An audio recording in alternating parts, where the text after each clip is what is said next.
திருச்செந்தூர் சுப்பிரமணிய சுவாமி கோயில் கும்பாபிஷேகத்தில் கலந்து கொண்ட பக்தர்கள் ஒரே நேரத்தில் திரும்பி செல்வதால் கடும் நெரிசல் ஏற்பட்டுள்ளது. கூடுதல் தகவலை செய்தியாளர் பவானி வழங்க கேட்கலாம்.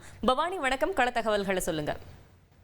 கண்டிப்பாக. அதாவது திருச்செந்தூர் சுப்பிரமணிய சுவாமி திருக்கோவிலில் குடமுழுக்கு விழா என்று கோலாகலமாக நடைபெற்றது. இந்த குடமுழுக்கு விழாவை காண்பதற்காக தமிழகத்தில் இருக்கக்கூடிய பல்வேறு பகுதிகளிலிருந்து ஏராளமான பக்தர்கள் வருகை தந்து முருகனை வழிபாடு செய்தனர்.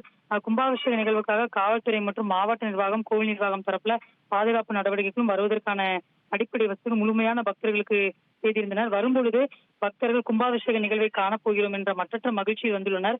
அதற்கேற்றாது போலவே கடற்கரையில் பல லட்சக்கணக்கான பக்தர்கள் அலைக்கடலென திரண்டபடி விண்ணை பிளக்கும் அளவிற்கு முருகனுக்கு அரோகரா, கந்தனுக்கு அரோகரா என பக்தி கோஷங்களை எழுப்பி மனதார வழிபாடும் செய்தனர். கும்பாபிஷேக விழா முடிந்த அடுத்த கணமே குடும்பத்தோடு வருகை தந்த பக்தர்கள் லட்சக்கணக்கானோர் தங்களது ஊர்களுக்கு செல்வதற்காக திரும்பினர். அப்பொழுது அதிகப்படியான கூட்ட நெரிசலில் பக்தர்கள் சிக்கிக்கொள்ளும் நிலையானது ஏற்பட்டது. அதாவது கும்பாபிஷேக நிகழ்வில் வருவதற்கு காவல்துறை மற்றும் மாவட்ட நிர்வாகம் சார்பில் ஒரு வழி பாதையாக மற்றும் ஏற்பாடு செய்யப்பட்டிருந்த நிலையில இது போலவே நிகழ்வு முடிந்த பிறகு அதை பாதையை பயன்படுத்தி பக்தர்கள் வீடு திரும்புவதற்கும் ஏற்பாடுகள் செய்யப்பட்டிருப்பதாகவும் தெரிவித்திருந்தனர்.